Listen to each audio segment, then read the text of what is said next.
again, dear viewers. You're watching ERi-TV. Welcome to this special edition of Open Mic with my guest for this evening, Mr. Keita Ohashi. He's the UNFPA representative to Eritrea, and we are conducting this interview, which is taking place upon completion of his working tour to the country. Mr. Keita, welcome to our program. Thank you.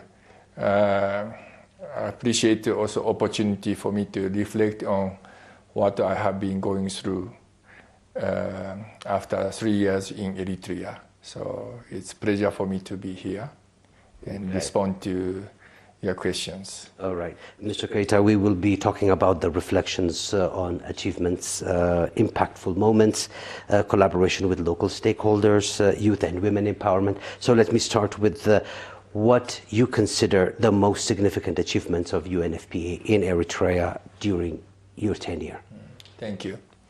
The most significant achievement or advance or progress for me is the realization of the population and health survey in Eritrea, which is underway since around May this year for the data collection. Because the last one was conducted in 2010, 15 years ago. This population and health survey will collect demographic and health-related data. It's a national level sampling survey so that the country can update in terms of the situation. For example, like maternal mortality, child marriage, family planning, and also some areas related with vaccination, etc. In that sense, if we are asked by the external journalist, what is the situation in Eritrea? If I respond to the situation of the child marriage or female genital mutilation, I used to respond by the data of the 2010, which is absolutely obsolete and doesn't make sense because we observe also the good progress in the country after 15 years. So by the end of this year, the statistics office will probably publish the final results. And this is a good achievement for the country. And the UNFPA has contributed technically, financially, as a lead agency for that data and statistics, but collaborated with other agencies like UNECA, Economic Commission for Africa, for the technical assistance, and UNDP or UNICEF. So I think in a way it's a collective also achievement by the system. Mm-hmm. All right, Mr. Keita, now we'll be talking about the impactful moments. Can you share a particularly memorable moment, how should I put it, or projects that highlights the impact of UNFPA's work here in Eritrea?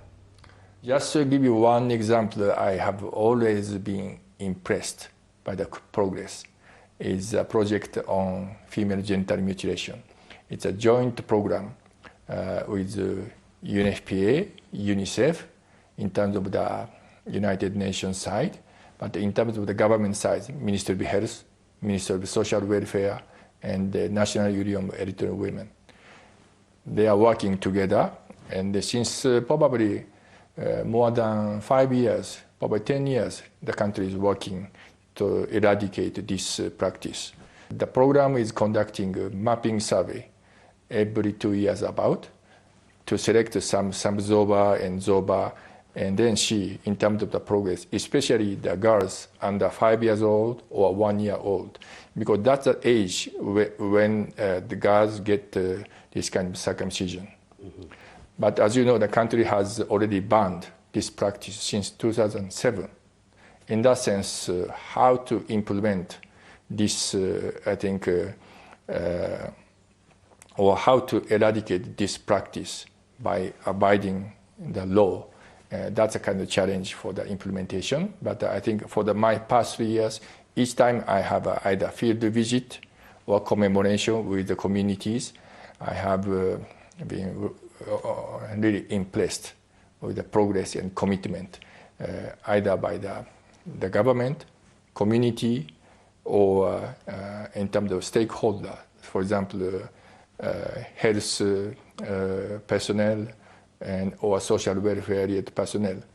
And the community are working together to have this practice being eradicated eventually. Sometimes they have village level declaration, FGM free, etc. And populations are also, I think, in a way, enthusiastic to do this eradication objective in that sense. This is just one example that I have been always impressed by the country in terms of the, I think, willingness to eradicate this practice. All right. Okay, Mr. Keita, now speaking about the collaboration you have, UNFPA has with the local partners, how would you describe your experience working with the local partners, including the government, to achieve UNFPA's goals within the country? I just give you another example. UNFPA is working in terms of the maternal mortality reduction. With the Ministry of Health, I think we have been supporting the maternity waiting homes. In the country, many maternity waiting homes have been set up, and then this is to facilitate the pregnant women to come closer to the health facility, probably 2 or 3 weeks prior to the delivery date, so that in case some complications happen, it will be treated immediately. That's the objective of the maternity waiting home. Each time I visit those maternity waiting homes, I'm also very impressed in terms of the willingness to work together by the community, not only for the health professionals. It can be religious leaders, it can be like village leaders, it can be more other type of health, more other types of stakeholders have to work together. Because sometimes it's not only one person effort, it's collective effort, and how to disseminate information and share those kind of knowledge. In that case, this will facilitate even for this kind of, for example, targeted pregnant women. First-time pregnancy, don't know how to do it, but somehow get information from the mother or from other friends or peers or village people. Oh, you have a maternity waiting home, probably a little bit far from here, but just go there in advance so that you can avoid some kind of dangerous situation, etc. Okay. All right. Okay, Mr. Keita, youth and women empowerment, which is at the core of UNFPA principles.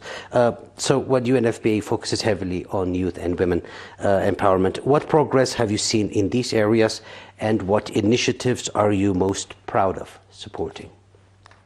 UNFPA, as a partner in terms of the directly working with, is the National Women of Eritrean Women. We had some occasion to discuss, commemorate some events together, like International Women's Day, 16 days of activism against gender-based violence. So each time we collaborate and then work together how to create more awareness or just share information, experience, etc.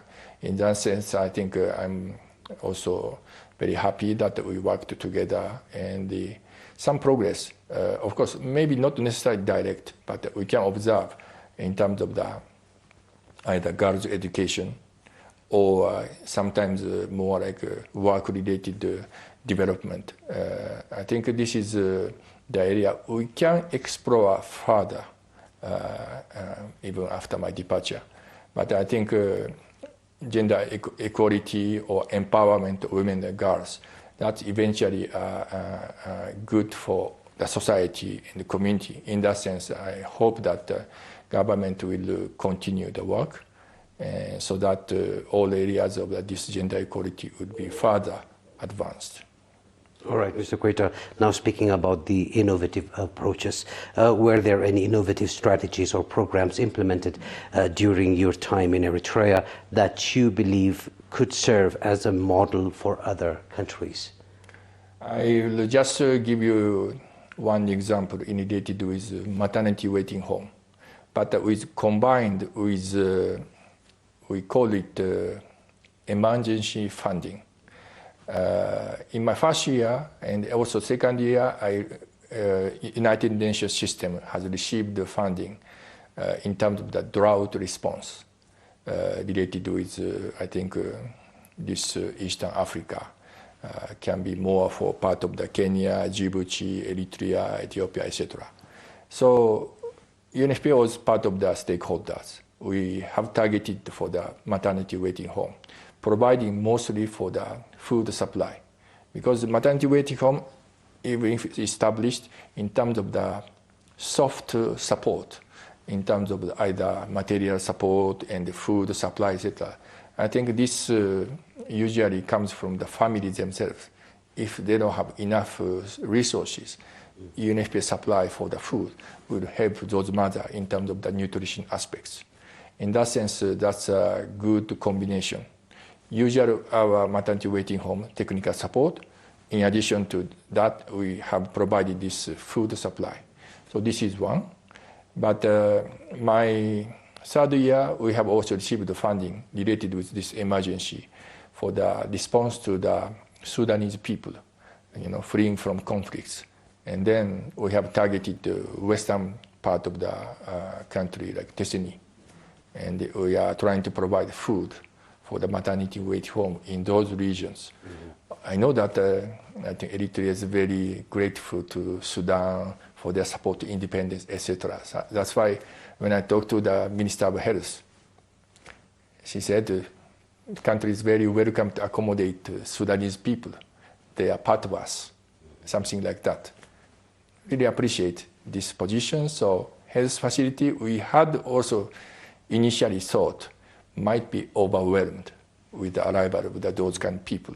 But in reality, when we went to the mission to Teseni, it was not like that. It's already well accommodated, not overcrowded.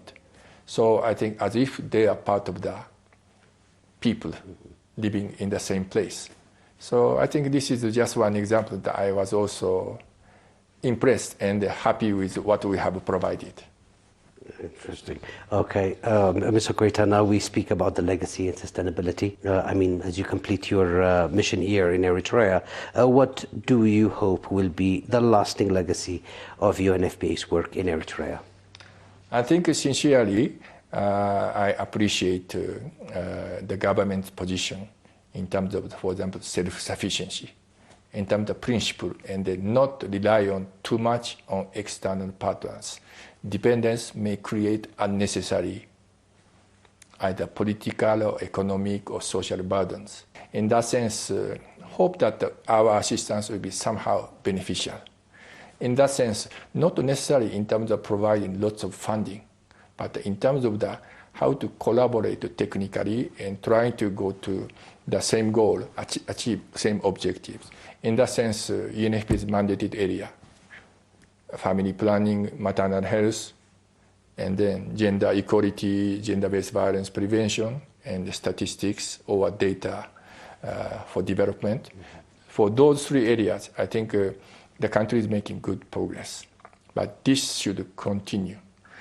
Not necessarily for very fast, but I think you have their own pace. But try to advance gradually, but surely in terms of the path you are achieving. And the SDGs, not far from this year. It's only 4.5 or 5 years left. I think, as you may know, that the Eritrea has achieved MDG in terms of the health sector. Mm-hmm. This is one of the rare countries in Africa. I hope that SDG will be achieved also for the health sector for Eritrea. Now, Mr. Keita, on a personal insight and hopes, what lessons or insights will you take home from your time in Eritrea, and what are your hopes for the country's development? I really appreciated my experience here. This is a unique country. Of course, each country is unique in terms of the context, but this is a very unique country for me. And I think the government's position in terms of I think self-sufficiency and since independence, you have own goals to achieve, and also in a way position against some Western governments. I also understand in terms of the too much either external influence in that sense. But I think I also appreciated you are sure in terms of the path, what you are trying to achieve. So I think I learned a lot of things from here. And then in a way, we have to be patient And we have to be also always in the mode of accompanying the government, not our mandate to push or I think influence too much on that sense. For example, just one episode, family planning. UNFPA used to be called like family planning agency in the long time ago, because UNFPA was created in the 1960s. I think getting out from the UNDP to support for the family planning program. That's our original, I think, mandate. But over the years, it has been shifted. No more family planning. It's more for the maternal health or choice or rights for all, especially for young people and the pregnant women, etc. So in that sense, compared with until the 1980s or 1990s, we don't push for the family planning. Because for some people, family planning is like image of the population control. Nowadays, it's not that anymore. We are trying to provide some support and service and information so that people or couples or women can choose what is best for them. So I think when I first met the Excellency Minister of Foreign Affairs, we have discussed this issue. I think in the country, Eritrea also, it's not anymore taboo, but I think we have to be sensitive and careful what we can provide. Mm-hmm. So this is my, I think, good experience in any case. Okay. Mr. Keita, any final messages you'd like to give as this is your final interview? I think I believe the young people is the future for any country. A country like Eritrea, no natural resources practically. I'm from Japan. Japan is the same. We don't have any natural resources. What we have is human resources. So we invested more on human capital in terms of either education or health. In that sense, we have, I think, development, good quality of the workforce. I think Eritrea is also might be a good way to achieve this kind of goal. You know, I think girls' education is on the progress. In terms of mass education is on the progress. Health professionals also, quality and quantities improved much compared to the past.